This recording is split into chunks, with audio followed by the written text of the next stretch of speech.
సాధారణంగా ఒక రోజు అంటే పగలు 12 గంటలు రాత్రి 12 గంటలు ఉంటుంది. అయితే కొన్నిసార్లు పగలు ఎక్కువగా ఉండడం, రాత్రులు తక్కువగా ఉండడం, లేదా పగలు తక్కువగా ఉండి రాత్రులు ఎక్కువగా ఉండడం జరుగుతుంది. సాధారణంగా ఇలా జరిగే ప్రక్రియను సోలిస్టిస్ అంటారు.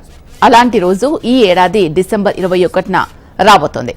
ఆ రోజున పగటి సమయం తక్కువగా, రాత్రి సమయం చాలా ఎక్కువగా ఉంటోంది. అసలు ఇలా ఎందుకు జరుగుతోంది?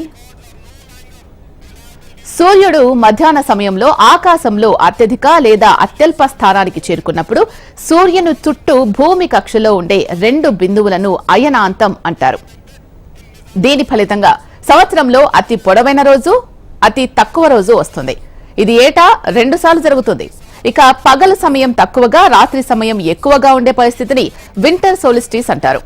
ఇది సాధారణంగా ప్రతి సంవత్సరం డిసెంబర్ 19 నుంచి 23 మధ్యలో ఏదో ఒక రోజు జరుగుతుంది.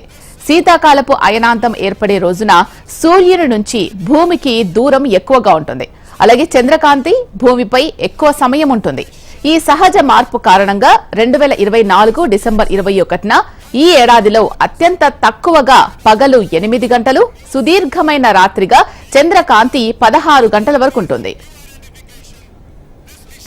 ప్రతి సంవత్సరం అతి తక్కువ ఉదయం, ఎక్కువ రాత్రి ఉండే రోజు ఒకటి వస్తుంది. ఈ షార్టెస్ట్ డే, లాంగెస్ట్ నైట్ రోజు డిసెంబర్లో ఉంటుంది. డిసెంబర్ 21 లేదా 22న వస్తుంది. ఈ రోజు భూమి 23.5 డిగ్రీల అక్షాంశంలో ఉన్నప్పుడు ఈ ఖగోళ ప్రక్రియ సంభవిస్తుంది. జ్యోతిష శాస్త్రం ప్రకారం సంవత్సరంలో అతి తక్కువ రోజులో సూర్యుడు ధనుసు రాశిలోకి ప్రవేశించనున్నాడు. ఈ సమయంలో సూర్య భగవానుడు దక్షిణాయనం నుంచి ఉత్తరాయణంలోకి వెళ్లేందుకు సిద్ధమవుతాడు.